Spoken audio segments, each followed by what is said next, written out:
Greetings. Introducing Voices of Festival, brand new podcast series from the International African Arts Festival, created to keep you connected as we count down to our 55th year of culture, creativity, and community. Each week, hear directly from the artists, dancers, musicians, vendors, and community members who make this festival an unforgettable experience. Tune in every Thursday at 8 p.m. on YouTube for Voices of Festival. Celebrate the culture, feel the rhythm, be part of the journey.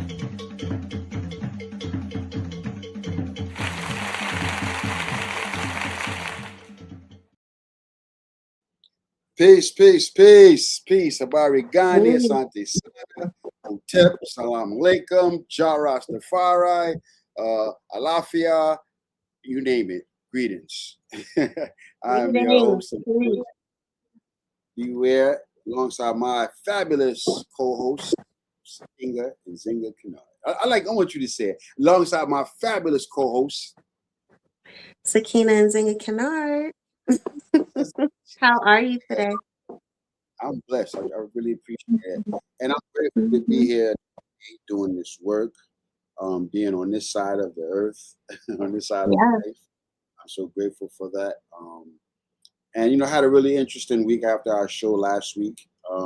Shout out to Baba Segun. He really dropped some jewels on us last week, and that just sat with me all week. Institutions and building. We talked about how people are walking upside down in the dark. It just really sparked everything in me to get this week's show going. Because this week's show is really, really important, and on so many different levels. On an economic level, where we're talking about business and big business, because there are others who make billions and zillions out of this industry. So to have passed on tonight that we have to speak to things, speak to this topic, this is going to be big. You guys got to for this. We'll get to that in a minute. Just hold on. Yes, we are interviewing the pioneers of the natural hair care industry, which has always played an intricate role with the International African Arts Festival. So, before we introduce them, let's get our business taken care of. We start off this podcast honoring our ancestors, honoring those who come before us. And I do want to begin with our Ibayes. Ibaye Bayantanu, which means we give honor and we give praise to.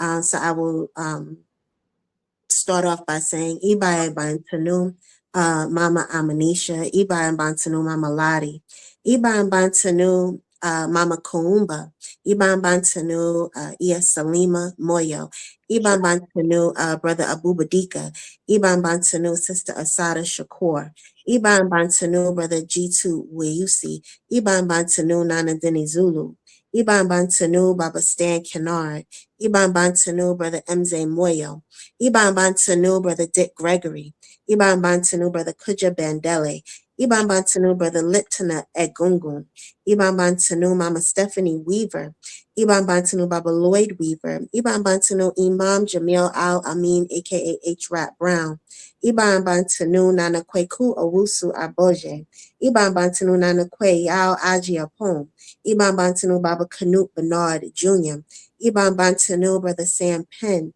Ibaye Bayantanu, Brother Al Van, Ibaye Bayantanu, Baba Alafia Shango Deyi, Ibaye Bayantanu, Baba Chief Bay, Ibaye Bayantanu, Baba Alukashe Wali, Ibaye Bayantanu, Baba Kwame Ishangi, Ibaye Bayantanu, Mama Abimbola, Ibaye Bayantanu, Baba Heru, Ibaye Bayantanu, Baba Paua, Ibaye Bayantanu, Sister Nisa Van Zant, Ibaye Bayantanu, Sister Jamia Van Zant, Ibaye Bayantanu, Baba Abu Bakar, Ibaye Bayantanu, Baba Rabo Jumatatu, Ibaye Bayantanu, to Marie Toussaint, Ibaye Bayantanu, Baba Randy Wesson, Ibabansanu to all of our community leaders, our freedom fighters, our elders whose shoulders we stand upon. We give honor and we give praise and we thank you. Ashe. Ashe. And again, we have to do that. That's not even debatable, because they paved the way for us, and they made the ultimate sacrifice.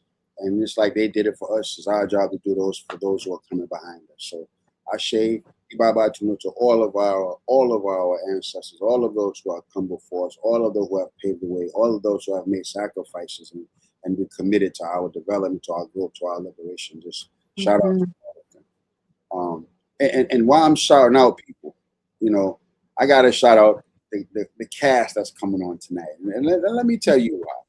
First of all, shout out to you, Nekhena, because you talked about this, you stood by this, you pushed this and produced it, and it's really unfolded and has unfolded really well.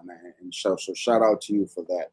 And the importance of this, as a Black man, I can only tell you from my perspective on what I witnessed and experienced on how important hair and the management of hair and healthy hair for Black women is. I mean, this thing, you can't even put words to it to really understand how intricate it is to who women are and how they present themselves out in the world, right? And in so saying that, I have such a big respect. Nekhena, I remember as a little kid watching Mama Talani with her shop over there in Crown Heights. And Mama Talani's shop was popping, right? Like my sister Jameer learned how to do hair working with Mama Talani. I mean, just the science behind it. And before we bring our guests in, right, I want you to speak. You're a natural hair care technician, right? Right. So I want you to speak to how important it is, not just for Black women, but for our people altogether. Why is the healthy hair, the maintaining of your hair, taking care of your hair, why is that important? Well, why is it important? It's because how we care for ourselves. Self-care is the ultimate of ultimate importance to our well-being. We must care for ourselves. And the head is our crown, and Shit. how we care for it does have roots in cultural practices.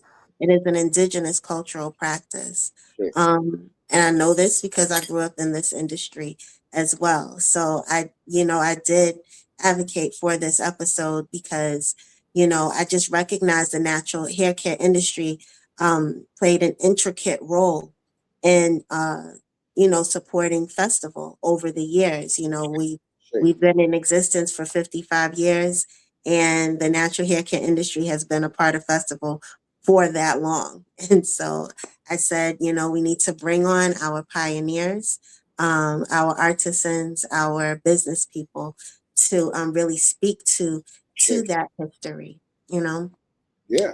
so let's get into it. Let's get into it, right?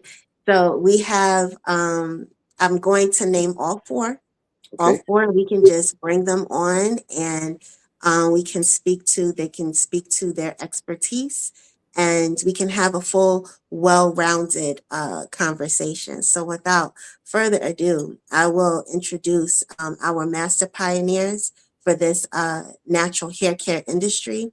Is First, we will have Debra Hare Bey. We have Brother Thando Kafele. We have Sister Nekhena Evans and Shaquora Bey. Welcome, welcome, welcome. Yeah. Peace, peace, Hmm. peace to you all. Look at the hair. Oh wow. Yeah. Welcome to all of you. Welcome to all of you. I look at you all as like my aunties and my uncles, right? Because I literally grew up with you Sakina, all. I can't Exactly. hear you. You can't hear me? No. I can. I can. Everybody? Mm, okay. So Can you hear Damon? Can you speak to her and see if she can hear you? I'm But not hearing. Okay. I can you, can hear you, but I can't hear Sakina. okay, we'll iterate it. I'll reiterate what she says. Okay. So she, Okay. So, I'll start off with our first question. Like before natural hair care became an actual industry, it was a movement. And it was a part of this cultural movement. What do you remember about that time in the 80s and the 90s? And what did wearing and styling our hair represent? mm, Mama Barbara, let's start. I mean, Mama Deborah, Mama let's start Deborah. with you. Like what the cultural revolution about as far as hair, talking about from the 60s coming up to now, what did that mean to you as a stylist or when you were coming up experiencing this? Uh, it meant everything, right? Um, hair is such a big part of who I am and how I have crafted my career going forward, right? Here's what's important. You can't move forward if you don't understand your past, right? Um, thank God for our culture and our history and our ancestors that were able to leave such a legacy for me to, I'm not going to say borrow, but for me to access, for me to build how I see hair and how I see our culture as it pertains to hair to move forward and create this amazing reflection of who I think we are. Hmm. So that's beautiful because that's essentially the essence of what our industry does. It makes people, it transforms people into their natural essence. But I would ask Brother Tondo to speak to my question. So, good evening, everybody. I want to do a little wordplay. Mm-hmm. Before we were industry, we were in the street. Wow. And so, As a movement, right? as a movement, and Mm-hmm. so I got into natural hair because corporate America wasn't working for me, though I respected my parents and their commitment to working the 9 to 5. There was something that I felt that I had in me that could sustain me and that I could also be a contribution to the community. My Mm-hmm. contribution to the community was that I was going to teach our people to love, honor, and respect the hair that God gave us. Shit, I should. So thank you, um, Debra and Shaquora and Talani and Nekhena, because they are extensions of they are extensions of who I am. The foundation of Red Creative Art Salon, of Mm-hmm. Nekhena Evans and Festival, and everything you know about hair locking, and Shaquora and Talani's Regal movement. Mm-hmm. Um, all of these spaces have been a contribution to who I am as an activist and a keeper of the culture. I should. Mm-hmm. I should. Well Yeah. said. Well said. Very well said. Sorry to Um, interrupt. I cannot hear not one thing. I can only hear you. What should I do on my side? she should go out and come back in, you think? Yeah. Yeah. Okay.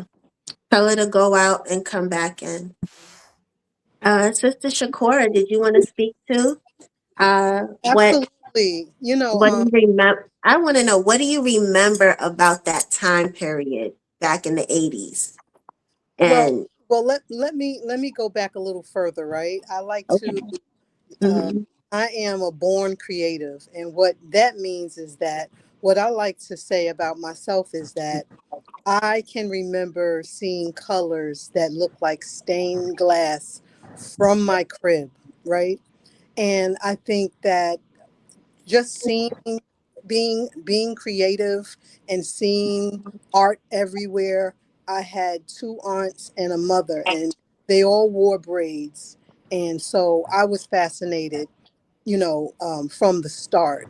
What I can say about being in this industry is I came after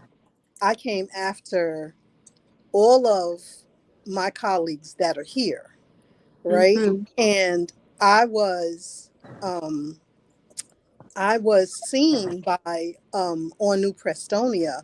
I reached out to her because I saw her work in Essence magazine, and at the time I was living in Long Island, so I saw the zip code 11216. I said that's my neighborhood. So when I got back to Brooklyn, I reached out, and so I got an interview with her. She hired me, and I learned so much. But what that did was that opened the door because I was seen by all of the women. I remember Thando. I was like, wow, at a Revlon photo shoot. I mean, it was as if he had wheels on his fingers and he was doing, some really intricate, work that I was inspired by. I remember, the book No Lie. I was like, this sister is doing it. Like Diane Bailey, Debra Hare Bey was like, welcome, come in. So I was always seen and included, held up to a standard that I still look up to all of all of these women. What I can also remember is that my very first time stepping out, my first hair salon was called Breed Love Natural Hair Groomers, and I remember my aunt used to go to Talani's Regal Movement, and she used to get her hair braided in these micro braids. Micro braids was the thing. And I used to comb through my aunt's hair because she was an actress, so she was traveling the world. But whenever I got an opportunity to have my hands in her head, and I would tell her I can do this. I would see the intricate work of Miss Talani Kennard. She found me at my salon, which was located on Macon and Tompkins Avenue. She would bring New Ade to me. She would bring it to me. She was like, "This is what you need."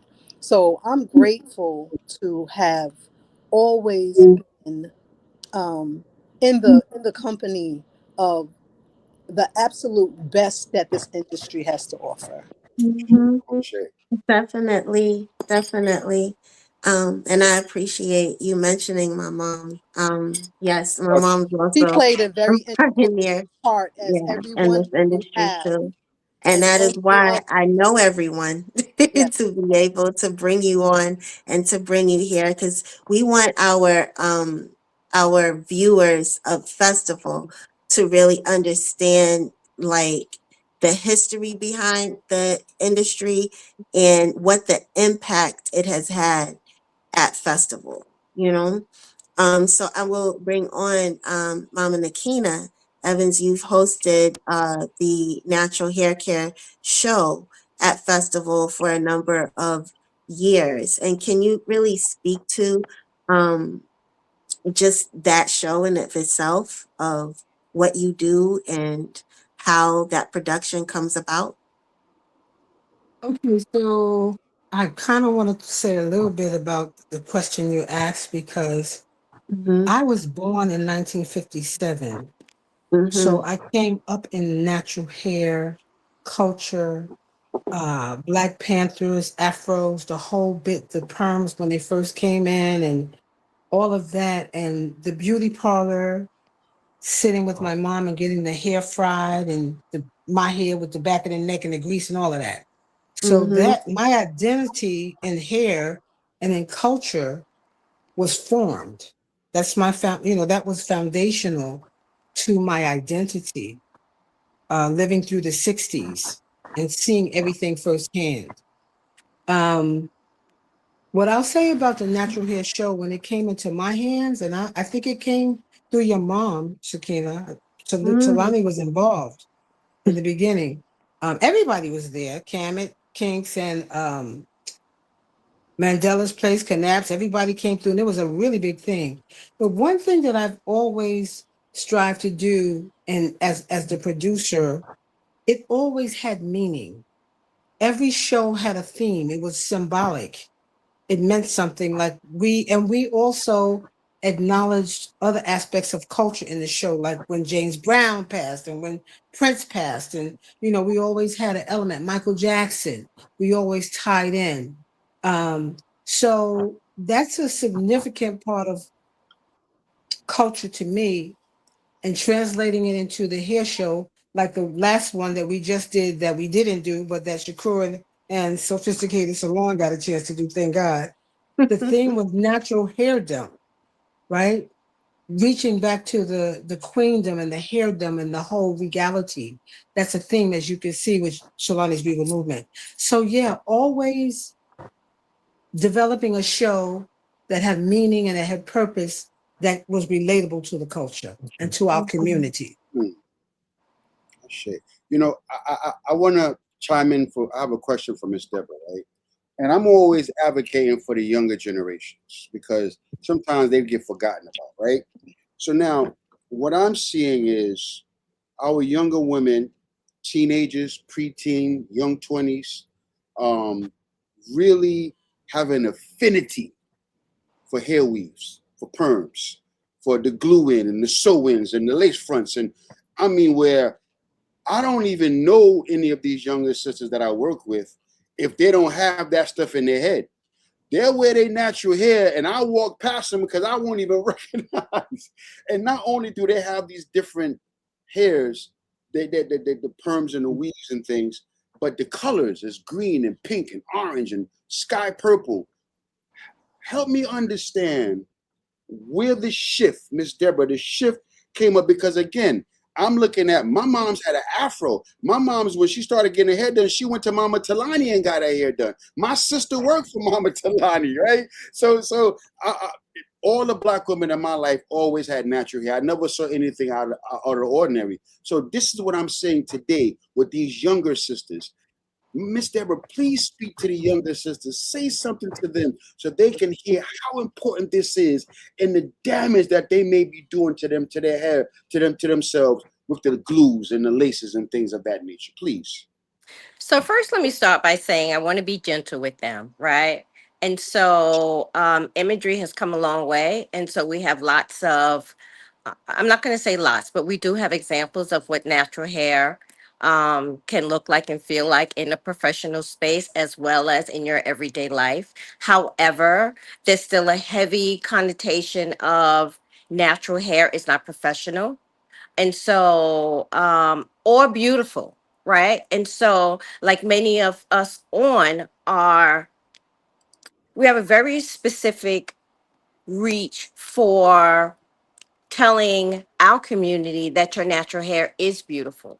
However, us saying it is still not enough, right? Because the bigger powers are not reflecting it in a powerful way that makes them feel comfortable, right? There's still so much damage that has been done to us, and there's so much pain, unfortunately, that um, people put on us, right? And then to embrace your natural hair means that you have that strength and power from within, which is not welcomed at work, right? And so that's the first thing. Secondly, as we're in this very difficult time, and as we've seen this before, you do start to see more natural hair, and you will start to see it because it is a sign of acknowledgement of self and holding true to community and empowerment, right? And so I have concerns like you do. I certainly would like to see our youth embrace their natural hair. That is what my trajectory is. Consistently telling people and showing people that natural hair through and through, whether it is your afro, whether it is twist locks braids, whether it is coils, it is beautiful and it is acceptable and it is the healthier route to go, right? And so I won't stop pushing that, nor should any of us stop to push that, because it is difficult for them. It is very difficult. And in terms of color, let's not forget color has meaning, right? So I live in a state of color. Color for me is extremely important. Not only does it exemplify beauty, but it is an opportunity to have fun and create and be fanciful, Mhm. right? And in terms of all of the different styles, we're women. Our style changes at the drop of a dime, right? God gave us this Mhm. amazing hair so that we can play. There's a difference between playing and having fun because we can, and then taking it to truth where you don't even think that your natural hair is Mm, powerful or beautiful. So that's where I think you're coming from. And yes. that's where I'm feeling the sadness for myself and for my community. So the only thing I can do is continue to promote what I know is true, that natural hair is absolutely beautiful. It is professional. It is something that I hope that they embrace because there's power behind it. Can I speak on that? Yes, I see you bubbling over there. Yes. So, with kindness and respect, I'm going to make a request that when we speak about natural hair, that we include Black men as well as women in Ashe. the conversations. Exactly. Thank you. Yes. Yes. Thank you, Papa. That's Mhm. been that's been a Got request it. of mine for 30 years because Mhm. our hairstyles as Black men change at the drop of a dime too, with our barber cuts and our braids and our twists and our Mhm. cornrows. But what I want to say to Brother Beware, because I've been guilty of this, we have to stop policing Black women's hair. Mm. Mm, okay. We have to stop policing Black women's hair. And why we must stop? Because Black women never police us. Like, never. Ashe. They Ashe. never policed James Brown. They never policed Little Richard. Hmm. They never policed all of the things that we have done with our hair. Black women, not once, not twice, never police Black men. And Ashe. we have to stop policing our sisters. Well said. Well said. Yes, Nekhena. I want to just make an observation. I remember when we were moving into locks, and I was doing locks in the beginning, hair adornment, everything was women, women, women. Men weren't in it. We were just doing women's hair. They were coming, they were the clients. And the one of the main myths was that this locking thing was a fad. It was gonna pass. We're gonna be through, like the hula hoop is gonna come and go. What I observed was the Black man and the Black woman walking hand in hand, side by side on this natural hair journey. I saw that. At first, they were excluded. And then they were looking at us, Black men was looking at us. Then the next thing you know, the brothers was coming with the locks. And their hair was, Mm. and it was beautiful. And because they hadn't had 30 years of drugs, taking drugs with Mhm. perms, their crowns was coming out astounding. And so Mhm. we walked this path together, hand in hand. Brothers with the corn braids, brothers with the braids, brothers with the locks, right along with us. We walking side by Mhm. side. So let's Mhm. not let nobody fool us. They always try to pull us apart like we was doing two different things.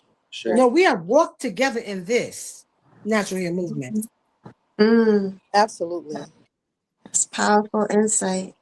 So, So, so, and to add to that, I would like to say that, I founded salon called Sophisticated Lock Salon.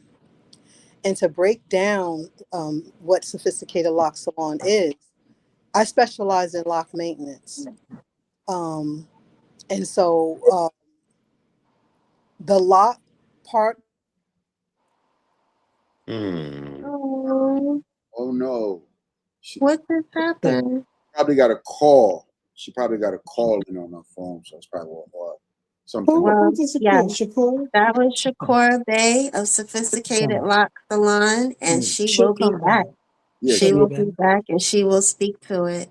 you But know, we are on the topic of the impact of what our imagery, what our aesthetic has done within the Black male and female dynamic, and how we that is one dynamic that we worked well together with when wearing our hair with locks. Sister Nekhena just highlighted that I didn't even realize, but yeah. yes, mm-hmm, that's very important. But I want to get back to festival because, you know, like I said before, like this community, this industry has always been a part of the festival community. And I wanted to know like what your experiences have been with festival over the years, and what you think the impact or why is festival important to the development and the visibility of this community. And Damon, you can probably repeat that for Sister Deborah. Why was festival important to the development and visibility of this community? So, Miss Deborah, Keenan said that why was the hair care industry participation in festival? Why was it so important? Why was it so important to this community? To the development and the Here is the visibility. entryway is the entryway for culture, right? And so it is a excellent opportunity to speak to a lot of people. It is part of our culture. It is part of our history. It is connected to how we feel beautiful or not. It is an opportunity to showcase something that can make people feel good. And so it's really important. It's a wonderful opportunity to connect with our community. Yes. Now you got cut off a little earlier, sister. So I please don't. continue where you were about your business, and you got cut off. I got cut off, right? Yes. I don't know what part I stopped at or where I got cut off at. You, But You were just beginning. You were just beginning. You were talking about okay, sophisticated lock salon. sophisticated lock salon. The meaning of sophisticated lock salon is, men, women, children, whatever lock style a person seeks for themselves. If it's naturally grown locks, if it's a faux lock, if it's a lock extension, that is what my business is all about. The sophisticated part is the Mhm, person that the sophistication is the person. So every mhm, person brings their own level of sophistication. And so mhm, so when I say that um sophisticated locks, I'm talking about, you know, um um doing natural hair with integrity, because the person that is coming to sit in my chair, it's my job to give them the highest level of service, because mhm. we all bring a level of sophistication, when we come. And so it's not work for me. It is an absolute pleasure Mhm. for me to do what it is that I do, and to connect with the Yeah, community in this way. and you actually showcased at this year's festival, and we appreciate that you were able to showcase your presentation Yeah, it of the was my styles that daughter. come from You- Sophisticated Lock Salon. Yes, Hmm. it was a But pleasure because it was my daughter on stage and her two mhm, children, which were my grandchildren.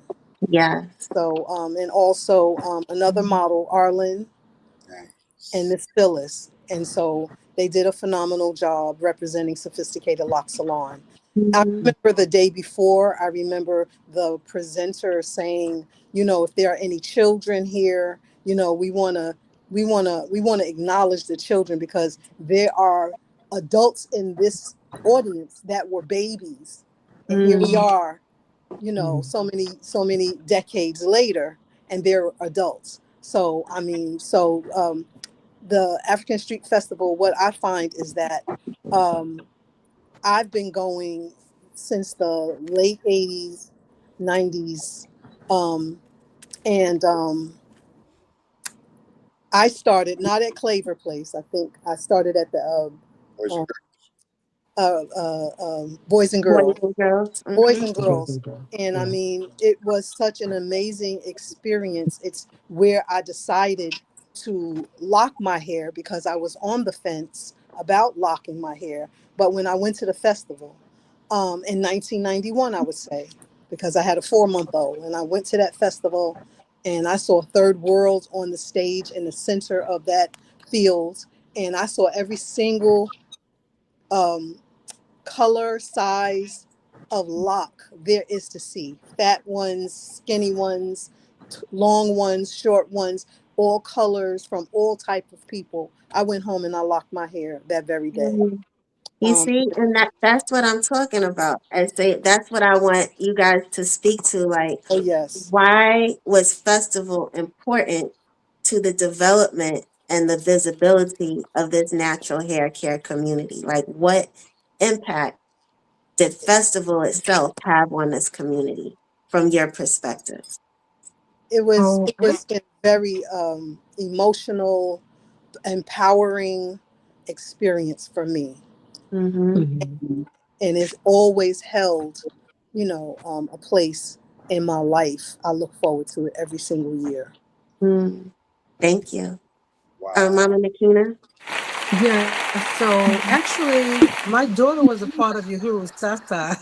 At 3 years old, I put her in the school with Dr. Segun Shabaka, and Mm, that's how far we go back. She's 45 now.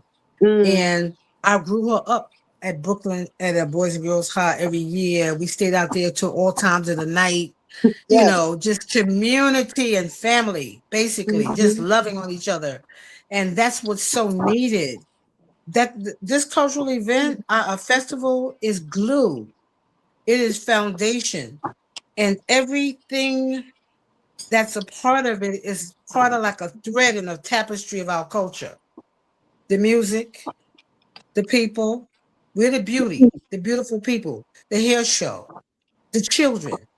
All of these aspects come through the gift of festival, which mm-hmm, is the heart, which is a hub, which is a gathering place, which is a holding space, which is that brings all of these important aspects of our culture together so that we can Yeah. see each other, so that we can be in a loving community environment, because this world is so toxic and so against foundational black Uh, soul mm-hmm, people. They're relentless with it. And all we have to do is show up. When we show up and we can look at each other and delight in each other's beauty and our power and our space, our mm-hmm, creativity. That's what festival provides for the community. I say. And mm-hmm, we would be lost without it. mm-hmm, mm-hmm. Ashe. Yeah. What is so powerful also about the African Street Festival, because it was at Lincoln Terrace Park this year, and so the people that I was in communication with were had a little anxiety. Oh, we don't know, because it's not at Commodore Barry anymore. But just like it was at Boys and Girls, and and it transitioned over to Commodore Barry, people were like, didn't know. Listen, when we show up, wherever Mm. it is, if it's a parking lot, trust me, we Tasha. are going to bring the culture. Hey, Hey, We are hey. going to bring it. That's So right. it was such a phenomenal experience right there at Lincoln Terrace Park. It was phenomenal. And what was really, I'm gonna tell you, Sakina, what really did it for me was you came on while they were setting up, and were you live? And you was giving everybody a rundown. This is what's happening. This is what's going to happen. You Wow. know, we are setting up, and this is what you need to do. You told people, listen, there's a lot of concrete, there's not a whole lot of grass where the stage is, so bring a chair if you want to. You know, bring a blanket, you can. You know, sit sit on the ground if you want to, whatever it is you want to do. But you laid it out. I mean, and it wasn't a quick little like I'm gonna pop in and pop out. I don't know how long the video was that you know, you stayed Yeah. on and you assured everyone that Mm-hmm. it was a continuation of the culture and the celebration that has been continuous and continue Shit. to be phenomenal. And Okay. Thank thank you you. all. To let me know Thank that you y'all all. heard my live. Yeah. Yay. I Oh yeah, appreciate that feedback. I it made appreciate me that. feel because Mm-hmm. I heard a lot of the, Mm-hmm. you know, the whispers and, oh, how is this going to work? I don't know how, da da da. And I said, listen, it don't matter where we go, it's Mm-hmm. going to be phenomenal. We are an Shit. energy that, you know, it's unstoppable. You know, Mm-hmm. it's a force. You know, we lead the charge in culture. Mm-hmm. You know, and And in heritage. I You I was know, going to appreciate say, that. Mm-hmm. absolutely. So thank you all. Thank you so much for giving me this platform to express Mm-hmm. as Thando. well. You're Thank welcome. And you guys, I really, I thank you for that because you do speak to what the spirit of festival is in terms of just like the Black family, the Pan-Africanism, the energy. And that energy is unmatched. But I do want to recognize you all as stylists and stylists that have been uh, giants in this industry for so long. Um, and you've been coming to festival for so long. You've kind of touched on, the inspiration that what happens when we see ourselves together wearing our natural hairstyles and how it inspires others to do the same thing. You know, I want to speak to the current state of the natural hair industry as it is right now. We kind of touched on where it came from, coming out of the Black Power movement and into the 90s and how things shifted. Where would you say the natural hair industry is right now? Thando. Yes. I just want to just say one thing about festival. So, Mm-hmm. Nekhena Evans was my cultural coach in Mm-hmm. coming to festival many, many, many, many, many years ago. And Mm-hmm. what it has taught me is to be in Thanksgiving with my peers, and that I had to have a responsibility with my community. Mm-hmm. We're outside, we're doing hair, we are the keepers of the culture, and we're communicating with Black men and women who have all kind of misconceptions and hurt around our hair. So Nakina was the one who constructed the avenue for us to be outside Mm. and to Mm-hmm. have these hair shows. And it wasn't just the mechanical of doing hair. There had to be a responsibility in our communication to the public.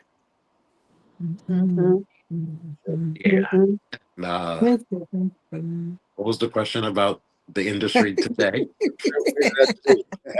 Because Well, I gotta yeah. give I mean, flowers as I in terms of festival, I mean, I can say just like Beware, I grew up coming to festival and I grew up coming alongside my mom with Kalani's Regal Movement. And they would, set up the salon outside and be braiding into the night. Braiding. They were braiding into the night all those 3 to 4 to 5 days. And they would set up, my mom always talks about them bringing this wooden door to be at the front of the tent to allow for privacy of some of the women getting their hair done. But you know, I saw you, Tondo, out at festival this year, and you were doing hair. You know, I think that that essence of the stylist being at the festival providing those services. I think with the state of the industry now, when we go to hair conferences, we don't see that anymore. Yeah. We don't see that anymore. Nobody's braiding at these hair shows. There's products being shown, but I don't see the actual stylist representing their salon braiding to show to provide services in that way. That is an old custom that is I would say it's dwindling. Well, And I feel like I've graduated from doing hair.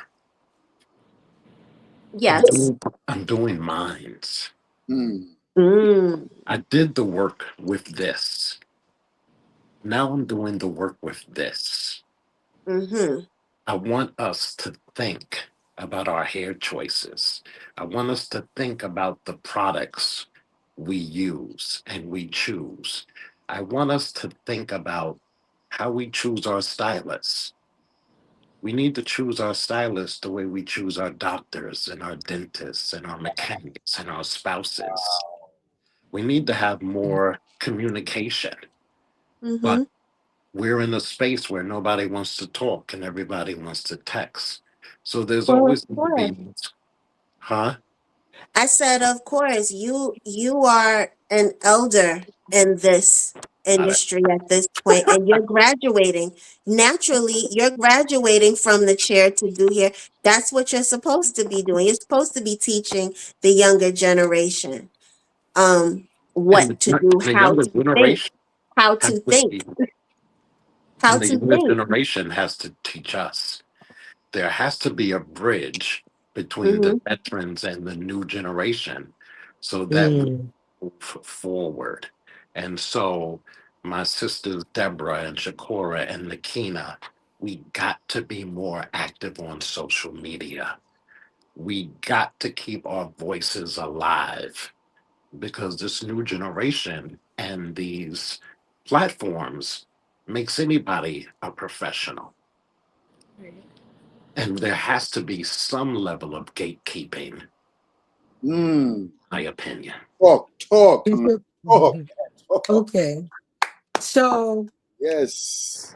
in terms, I think this is instructive for, and maybe I'm ahead in another part segment of this conversation, but it's just giving me an idea of the future of aspects of the hair show with festival, because indeed, I'm not going to lie, it has been extremely difficult, more difficult to get salons to participate in the hair show in these past 10 years. These last, every year is a little bit harder. And what came to me is the fact of it's a commitment. Like us here, we committed. We're committed to reciprocity. Let's talk in Guzasaba. We give back. You know, that's something that's missing. Not just me, iPhone, my salon, blah, blah, blah. It's like, okay, well, doing the hair show is an opportunity for me to share my knowledge of myself and my finesse or whatever Yes. with my community. But a lot of people now would not. They don't feel like if it's not coming back to me, as far as clients, as far as money or Mm. publicity, then it's no, the math ain't math and it don't add up. I would say, based on what you were just saying, Kafele came and he was out there. And maybe there needs to be a section. Maybe we need to have a whole section of salons, that area where salon people are out there doing hair, us that got information that can share and teach Mm-hmm. and have a visible presence, and then do the hair show I after share. that. Mm-hmm. Share. You know, Mm-hmm. I want to I jump in think that's a good idea. quickly here, Sakina, because they spark something with me now. I love what you guys are talking about in terms of the business, in terms of the business of doing hair, because it's a global business. It's $1 million industry. And for stylists that are coming to the industry, that are watching you guys, you're inspiring them right now. What would you share with them that a tool, a tidbit that they can carry with them that can help them as they go on their journey to doing hair? And the last piece of that is that I do social media content for clients. One of my clients is a hairstylist. And what she says to me as I'm recording her doing people's hair, she says, you just see the physical part of this. She spoke to what Thando said. She says, I'm a therapist, I'm a life coach, I'm a psychologist, I'm a best friend, I'm a listener, I'm a shoulder to cry on. She named through a list of things that she served as being someone's stylist, right? So talk about that part of this industry that many people don't get to see or hear. The other roles, when you're doing someone's hair, talk about how you're tapping into their heart, their soul, their mind also. Because Thando talked about it earlier. Mama Deborah, you All can start. right, Okay, let's get the so double that's speak. absolutely right, right? We are all things, right? And that's very important because we want to create these safe spaces for people to not only feel good, but to lift them up, right? And to then go out into the world and do the things that they do. One of the things that I am proud of is that I am a psychotherapist. Well, what is that? What is a Mhm. psychotherapist? It is Psychotherapy. an opportunity to really check in with people, right? Because we do serve as that ear, right? And so it is the entry point into mental health through hair, right? And so we get to talk to them, but not only talk to them, I now get an opportunity to really point them in the right direction in terms of further help, right? Because there's so much put on us unsolicited, all of people's opinions and their thoughts about our hair and what it means and what it doesn't mean. We wear that, and it is oftentimes very damaging, Mm, right? And so it is an opportunity for more healing, right? And if there's a tidbit that I could share and offer, I stand in education and licensure. That is where I live, right? You don't know what you don't know if you don't have your license, from my perspective, right?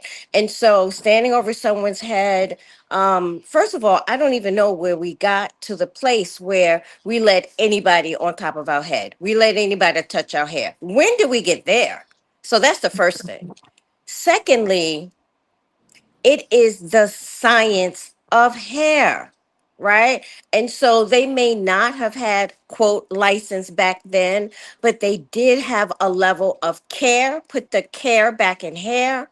They had a level of commitment to that person that they were working on, and they had a level of excellence. And a lot of those pieces are now missing.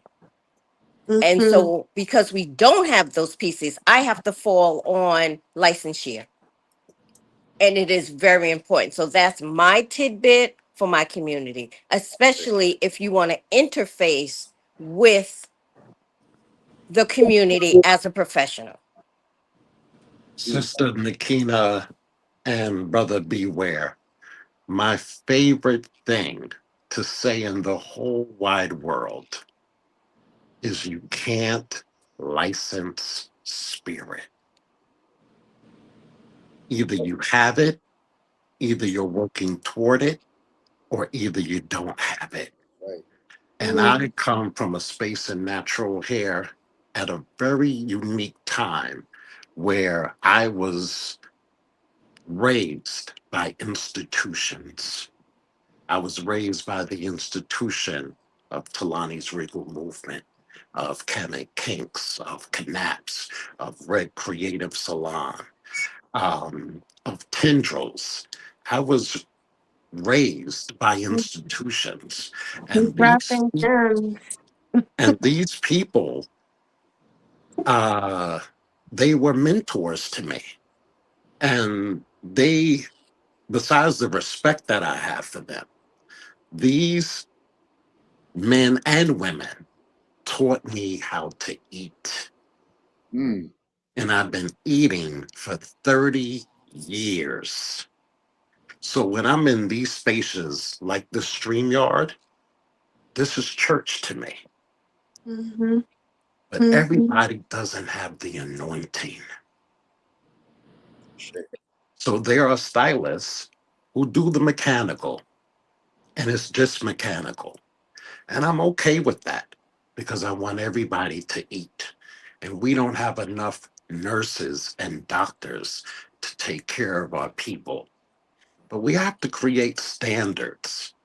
And the younger generation has to be taught to respect and honor the people who came before them. On. That's it. Mhm. And Beware, I don't know if you can hear I would like to the jump in for a different. minute if I can. Please. Yes. Okay. So, New York is a licensed state and has been since 1993. Thankful to Miss Talani Kennard, right? And so she Mhm. saw fit to put some respect on our name, right? And the concerns of the community, right? So I just wanted to add that. Ashe. I would just like to just hop on one word that you said, Kafele, Thando. You said mentoring. And when you asked the question of what piece of advice, what tidbit, I think that was an important concept there. The idea of mentoring, like, you don't get to be just a ready-made superstar doing hair because you watch YouTube videos or whatever.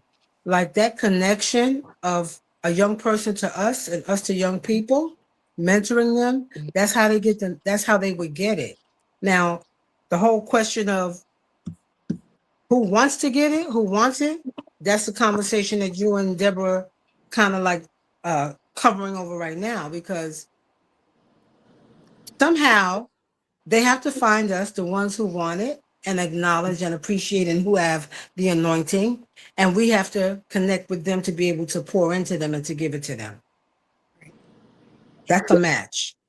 Yes. So I think, and what I will speak to, Beware of what you are witnessing, because Beware doesn't know anything about what we're talking about, right? So there is a bit of a split between in our industry right now for those who believe that we do need licensing and those that believe that we don't, in terms of being natural hair care practitioners.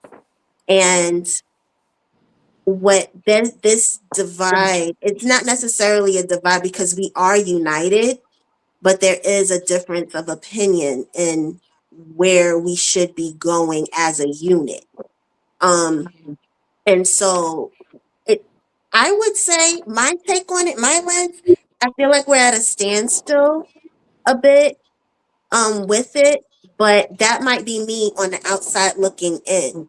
And that's why I'm asking, like where do you guys see the state of where we are? And I did hear a difference of, you know, generations, that the older generation of stylists were hands-on and doing and giving back to the community, and they were out there in the trenches doing hair. And now that we're in the digital age, people feel like they don't have to do that anymore. They can create their own, they can create their own platform and trademark this style that we did back in the 80s, but now they reinvented it and they want to trademark it now and Mhm. call it something different and do their own thing. And I think what I am describing is something of a space of a free-for-all, where the industry is still, yes, we have our roots, and we have our culture, and we have our foundation, but it's not anchored. And I want, I would love for festival to contribute to that anchoring again in these next years coming, where we can see, what Mama Nekhena was saying about us having a natural hair care hub at festival, where we bring those stylists, or we encourage those stylists to come back out and showcase their expertise, or maybe we can have another forum to really talk about what is it going to take to really anchor us, and anchor us in a way where we don't have to depend on an outside entity to contribute to our foundation. And I think that look, what does that look like? That may look like our own commission to standardize what an indigenous cultural practice is, and create our own licensing. I Yeah. don't know what how that translates into your mind, but create our own value system outside of any governmental entity, and have it really established and anchored by our eldership. So when Can I you hear? said license, you can't license spirit. I really wasn't talking about licensing in that respect. Um, and I I really, know you weren't. and I really didn't want to get into that conversation because I'm split on it. I believe those who want licenses should have them, and those who shouldn't should not. Mm-hmm. Um, I don't really think it's a debate. Um, that's how I feel about it. Okay. Mama Nakina. Forward based on, I know we could be here probably for hours and days. We have so much to talk about, and I know the But clock is ticking. did you hear what I said? That's what I'm saying. What you said, and talking about the future, like that's about the future. And we talked about a hub, possibly like having. Those are things that we can kind of take and look at moving forward with those things as a part of festival. I believe those are some tangible kinds of ideas that can be worked and managed, I believe. Mm-hmm. I love Okay. what you said, Nakina, about us having um, having the hair care prior to the actual show. And also to add to that, I think that I spoke to my dear sweet sister Deborah, and I was like, "Your hair always looks fabulous. Why you don't never ask me to do your hair?" And I said, "Oh, I know why. Because you did your own just like I do my own." However, I remember Deborah had she had a I don't know if it was a pop up at her salon, but what she was offering was hand massages.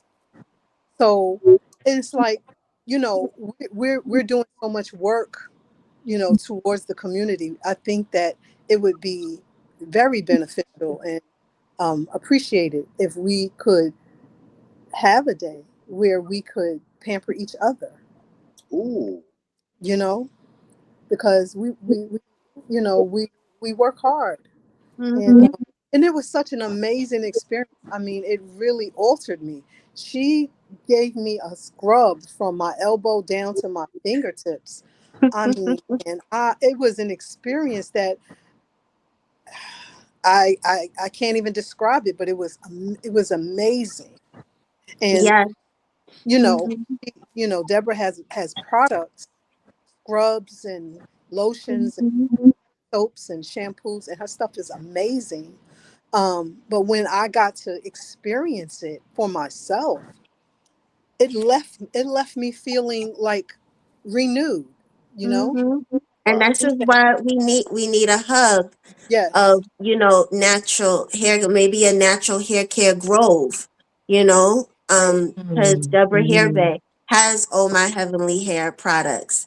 She is also, the founder of the International I Love Braids Day, which is in its 10th year, you Yeah. know, and we can include those accolades of our businesses and really showcase that at the International African Arts Festival moving forward, like, creating a more of a presence that you've always had, because festival really exudes that culture and that joy, that Black family joy, um, but has always been a support for and a compliment for the natural hair care industry. And I You know. think that I, those are the conversations that we Mhm. should be highlighting more, like Mhm. Deborah's On My Heavenly Hair, for Mhm. someone who took the time to create a vegan based hair care line. Mhm. Why are we still in these Korean beauty supply stores Mhm. where there's nothing zero, there's nothing natural in a beauty supply store? I share. If you want natural products, you shop in a health food store. But why are we considering entering these spaces when Mm-hmm. there's oh my heavenly hair? Why are Beauty we products. why are we Queen, what not about the queen? why are we not challenged to support our own? Yeah, That Mhm. was that's the true. concept of Oprah and OWN. It was the Oprah Winfrey Network, but it was the Mhm. concept of I'm not participating with ABC and CBS and CNN. I'm going to do my own. So why can't we be inspired to go to Deborah's website and purchase products that are actually going to do something? Mhm. These products in these beauty supply stores do nothing for our hair, our scalp, our body. And none of those profits from those Asian beauty supplies go back in our community. Mhm.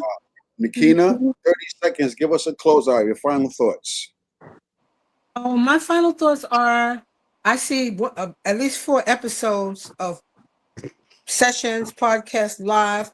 Y'all can all come to my living room. We can have conversation. It can be taped. We need to have some mini sessions between now and the next year. Mhm. Us talking, doing healing, like you said, but it needs to be video, it needs to be live. Copy that. And we all have spaces that we can do that. So let's create some episodes, natural hair episode, natural hair care things going into next year. A few of them, each one of us Copy do that. one. Okay, Miss let's Deb, do it. final words. Yeah. Give us your take. Final words. Unfortunately, I'm at such a disadvantage because I'm not able to hear anyone. But we talked about so much. Give me an idea of final words leading to Mhm. what? Give me a What, She what, just heard final words from him. give our viewers, leave them with something empowering, something powerful. Give them a call to action. Okay. I love that. Thank you. So, final words. I'm going to leave them with this amazing industry that I am called the natural hair industry, right? It is a viable opportunity to make money with your hands, right? And so, someone said it's $1 million business. It is $1 billion business, right? That has many reaching arms that can allow you to not only help your community by way of imagery and health and beauty. It is a viable way to feed your family. So I would encourage people, if you're looking for a career, because with so much downsizing and so many Black women and men losing their jobs, we are the only ones that we can count on, right? And so why not choose this as a career, I share. right? Mhm. So yeah. And Miss Shaquora, final thoughts. So my final thoughts are that, you know, we all bring such richness to the table when it comes to, this industry. And I think that what we should do, um, just to further our cause, is to support each other. I should be reposting what Thando has going on. Tondo should be reposting what Debra has going on. Nekhena should be reposting what, and if we keep that network going, we can, I believe we'll have a further reach as far as the message, of who we are and what we bring and what we can give. That's what I have to say. Yeah. Ashe, Ashe. Ladies, we are so grateful for you We, taking the time. we need Tando's last thoughts now. Thando spoke first. My final thought is take the responsibility for your reality. Say, Locks, in my opinion, was the first hairstyle on the planet. And if I was to prophesize, they will be the last hairstyle on the planet when Black people choose healthy hair. African hair, Afro hair, is the most strongest hair on the planet. It is the most versatile hair on the planet. And it is the most misunderstood hair on the planet. To piggyback off of Deborah, we not only have to use our hands, but we have to use our voices.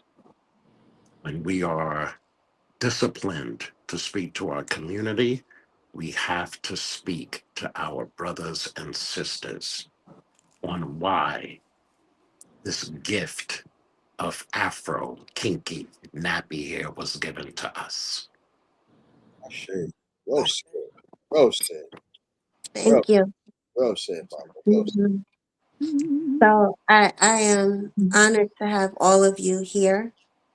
And I thank you for your contributions to the Voices of Festival podcast. And I look forward to having you again so we can continue this conversation and really build.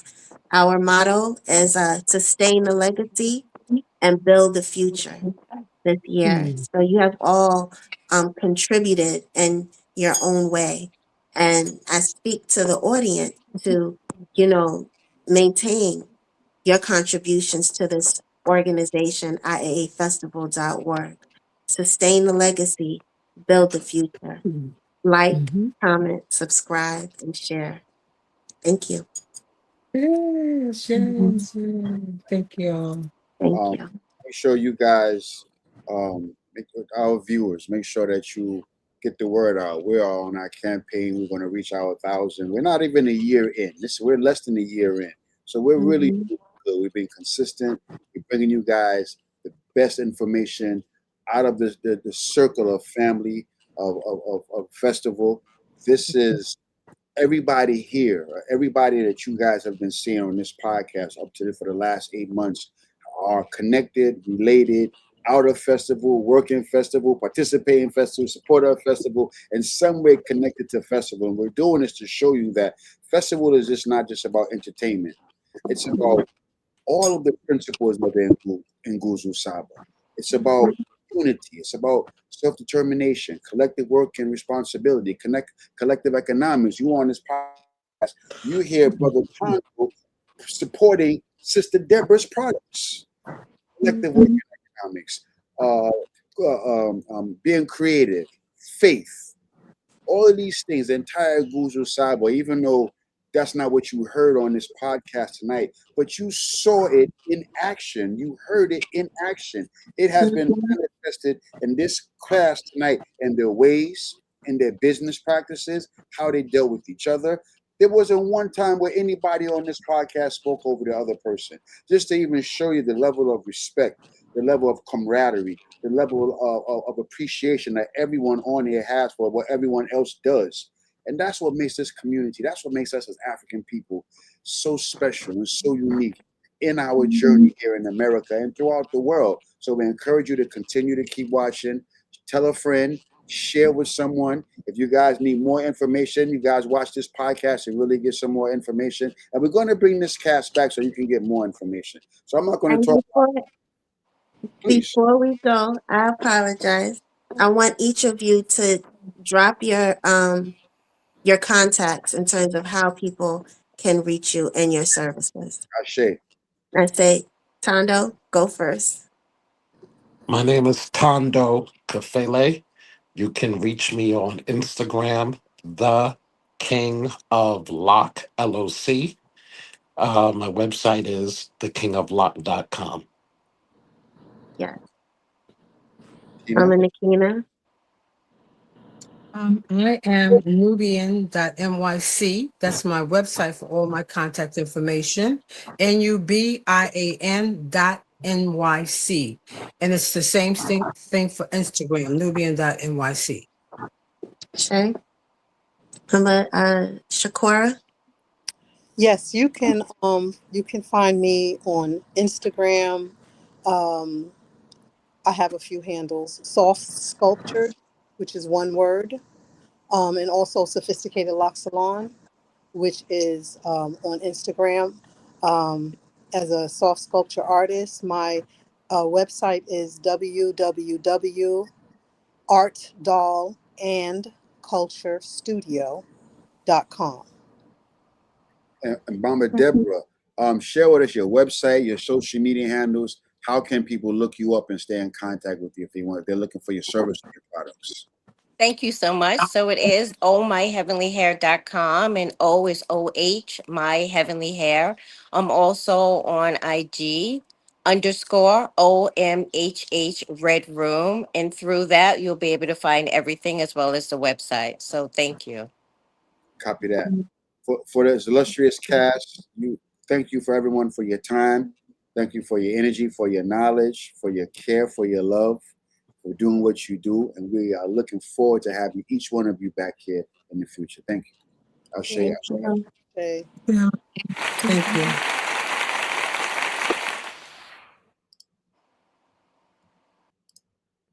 Ooh, Sakina. That was a nice show. Sakina. I mean, sisters are going to love that. We have to do what Mama Nekhena spoke about in terms of the collaborative and the workshop, and really get all of the hair people together and get them in and really create a movement moving forward. I think that's going to be really powerful with festival as the anchor of that. Definitely. We have to acknowledge that, natural hair care is an indigenous cultural practice. Ashe. And it's very much so a part of festival's legacy. And if we are about sustaining the legacy and building the future, we can't do that without talking about the natural hair care industry. And So I love how the brother said, he was respectful. I love it. And he was like, we can't forget the brothers. We can't forget the men. And as he's saying that, let me just tell you what I saw. I was like, wow, why don't we have brothers cutting hair out at festival? Why they aren't brothers? You know what I'm saying? Because barbershop, like hair salons, play a major role for women. there used to be. Role for men. There used to be. Wow. Well, we had the illustrious Knaps. yes. That, I used to go to Knaps myself. okay. So continue to follow us, continue to share, continue to support us. We're here to do the work for the community. That's what Voices of Festival is about. We love you, we appreciate you, and thank you for joining us. We'll see you next week. Shay.